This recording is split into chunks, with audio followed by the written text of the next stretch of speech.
Dear friends, so we were discussing about congenital unconjugated hyperbilirubinemias.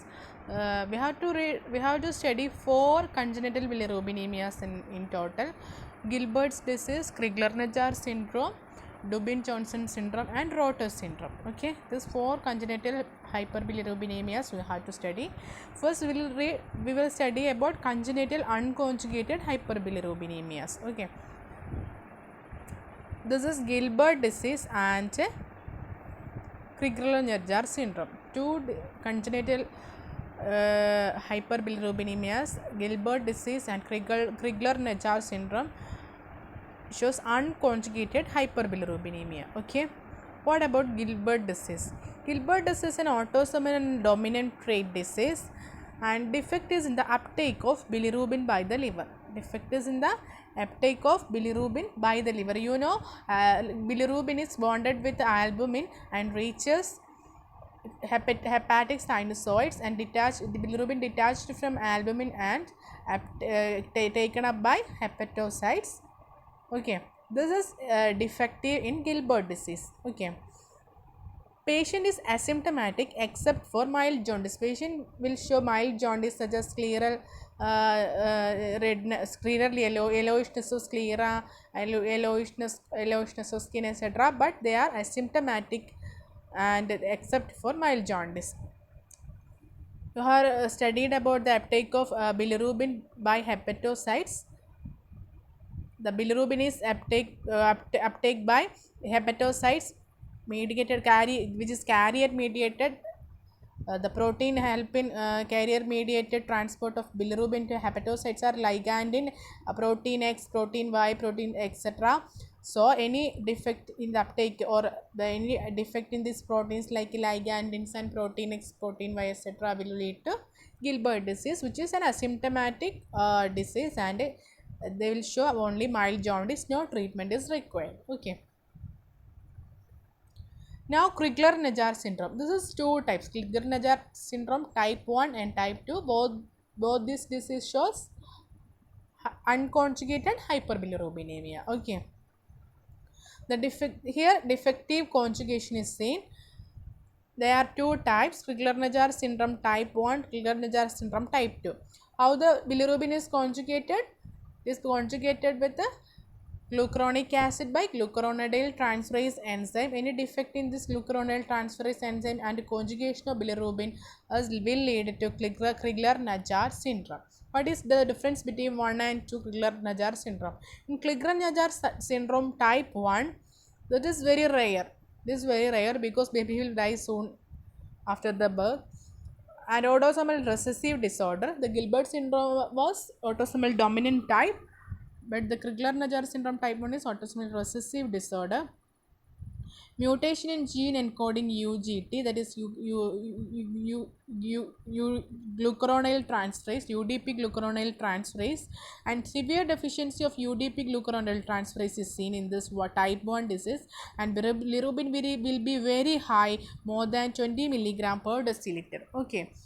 So bilirubin will be very high, more than 20 milligram per deciliter. So this bilirubin will be deposited in the organs such as brain. So this will lead to kernicterus. Kernicter is the deposition of bilirubin in the brain, and damage of brain will lead to kernicterus. Okay, the word kernicterus. And baby will die before 2 years. So the Crigler-Najjar type 1 syndrome is very rare. Treatment of Crigler-Najjar syndrome is phototherapy, which is very less effective, and phenobarbiturate. The drug phenobarbiturate has no effect on this type 1 disease. Liver transplantation is the only curative treatment. Okay, so the Crigler-Najjar type 1 syndrome is very dangerous, and liver transplant is the only curative treatment. In type 2, it is somewhat milder than the type 1. It is also rare. Some activity of conjugating enzyme is preserved. Some activity of UDP glucuronidase transferase enzyme is preserved. So benign cause, and bile bilirubin monoglucuronide will be there. Bilirubin, diglucuronide is very less in the bile, but bilirubin monoglucuronide, some of the bilirubin monoglucuronide will be there in the bile. Phenobarbital, the drug phenobarbital is very much effective in this disease. Okay. Now we will move to conjugated hyperbilirubinemia. So unconjugated hyperbilirubinemia is before the conjugation, right? Gilbert disease is before the conjugation. The uptake of bilirubin to the hepatocytes. Also Crigler-Najjar syndrome before the conjugation, that is UDP glucuronidase transferase is defective, right? So both are unconjugated bilirubinemia. After conjugation, some defects will be occur. That is congenital conjugated hyperbilirubinemia. Those are Dubin-Johnson syndrome and Rotor syndrome. What are congenital conjugated hyperbilirubinemia? Dubin-Johnson syndrome and Rotor syndrome. Both these defects occurs after conjugation of the bilirubin. We will see. What is Dubin-Johnson syndrome? This is autosomal recessive trait and decreased excretion of conjugated bilirubin. You know, after conjugation the hepatocytes, this conjugated bilirubin will be excreted into the bile, right? This excretion into bile is defective. You may be remembering rate limiting step of the heme catabolism or heme catabolism is secretion into the bile, right? Secretion to the bile is defective. Why?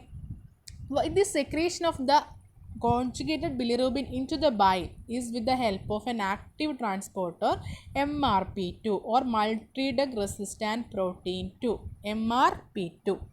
So this MRP2 transporter is defective here. So this excretion of the bilirubin to the bile is defective due to defect in MRP2 protein. This will lead to conjugated hyperbilirubinemia and it is known as Dubin-Johnson syndrome. Okay.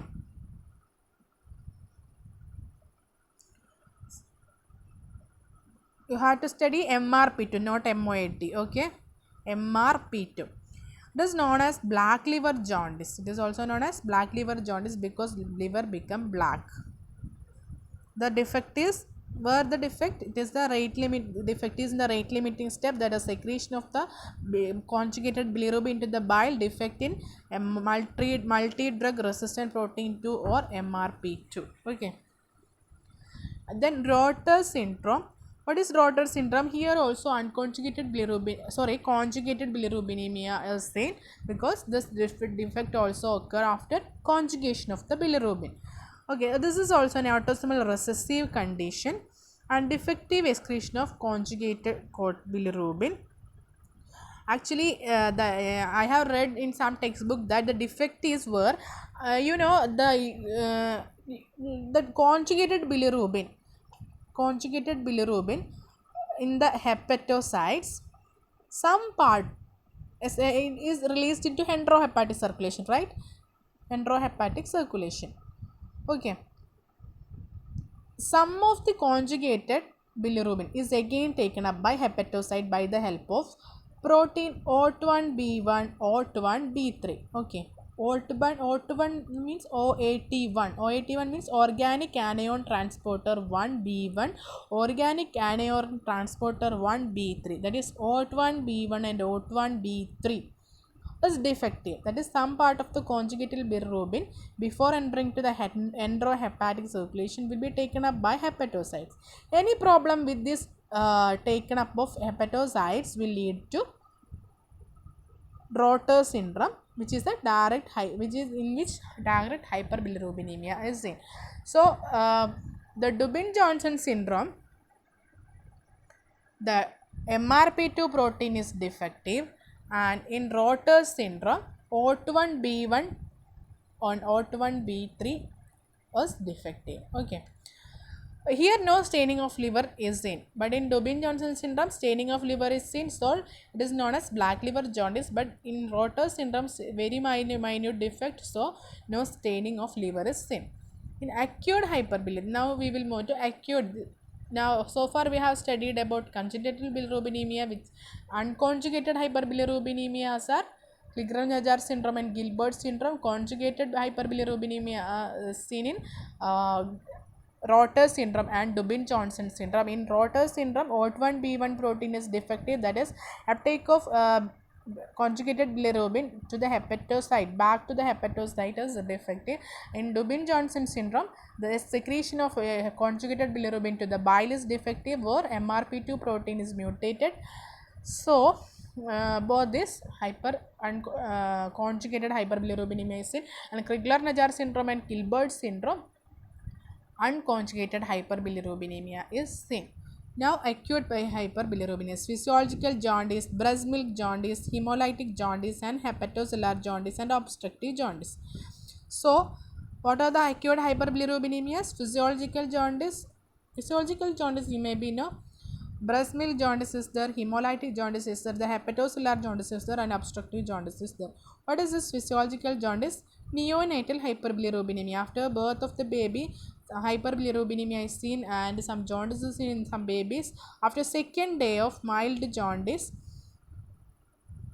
that is after second day of the birth, we will see the mild jaundice in baby due to accelerated destruction of RBC. Okay. Immature hepatic system is the reason. Immature hepatic system and accelerated destruction of RBC is the reason, and will disappear by second week of life. Okay, this is very mild and this will disappear by second week of life, and no particular treatment is needed. Phototherapy is given in some babies. Bilirubin to a geometric isomers which is excretable. This after phototherapy, this bilirubin will be converted to a geometric isomers and which will be excretable, then solubilized. Then phenobarbiturate is also seen in some babies. Then what is breast milk jaundice? Breast milk jaundice in some breastfed infants. Seen in some breastfed infants due to high estrogen in breast milk. In mother, there will be high estrogen in breast milk after birth, and it will inhibit glucuronide transferase. This high estrogen content in the breast milk will inhibit glucuronide transferase though. So this conjugation of bilirubin is prevented. So unconjugated hyperbilirubinemia is seen in breast milk jaundice. What is due to breast milk jaundice? Due to high estrogen content in breast milk. Okay. What is hemolytic jaundice? This is due to increased hemolysis. Unconjugated hyperbilirubinemia is seen because due to increased hemolysis, more and more bilirubin is formed, but these bilirubins are not conjugated because glucuronide transferase is not much more here, and unconjugated bilirubinemia is seen. These are seen in adults due to spherocytosis, sickle cell disease and thalassemia. You know this about spherocytosis, sickle cell disease and thalassemia, RBC disorders. Due to this, increased hemolysis will be occur and unconjugated hyperbilirubinemia is seen. Hemolytic jaundice also seen in GCSPD deficiency. Okay. Now hemolytic disease of newborn causes Rh incompatibility, affects second pregnancy, and severe form of erythroblastosis fetal is also seen. Here the bilirubin will be more than 20 mg per deciliter, capacity of albumin exceeded, and blood brain barrier not matured, and kernicterus will be resulting. So in newborns, due to Rh incompatibility, you know about Rh incompatibility in physiology.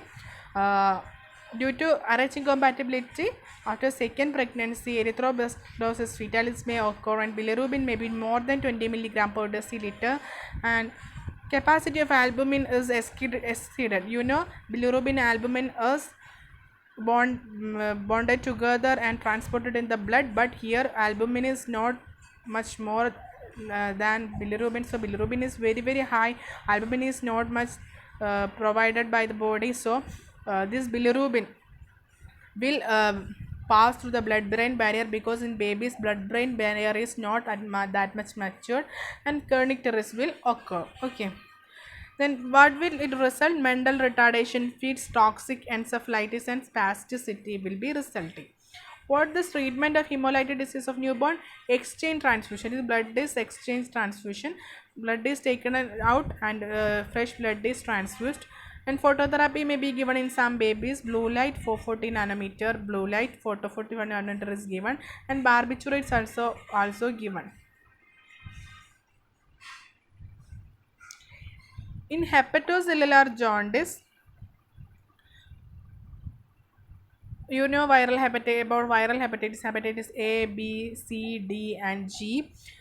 Due to viral hepatitis, this jaundice may be occur.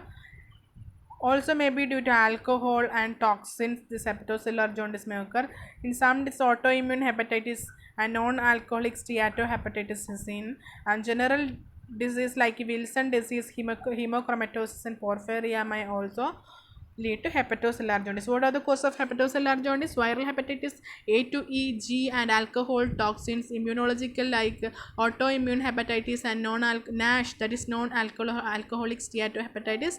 And general disease like Wilson disease, hemochromatosis, and porphyria will lead to hepatocellular jaundice.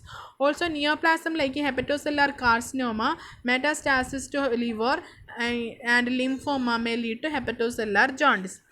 And bacterial infections like TB and leptospirosis may also lead to hepatocellular jaundice. Parasite infection like helminth infection, amoebiasis also lead to hepatocellular jaundice. And drugs like salicylate, methotrexate, and rifampicin toxicity will lead to hepatocellular jaundice.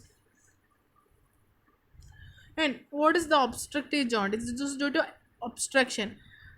Extrahepatic cholestasis is extrahepatic cholestasis means stasis of the out of the liver. Okay. Bile duct stones, cancer of bile duct, cancer of head of pancreas, and periambular carcinoma, and benign structures of bile ducts, portal lymphadenopathy, etc. will lead to extrahepatic cholestasis, which will lead to jaundice. Okay, this is known as obstructive jaundice.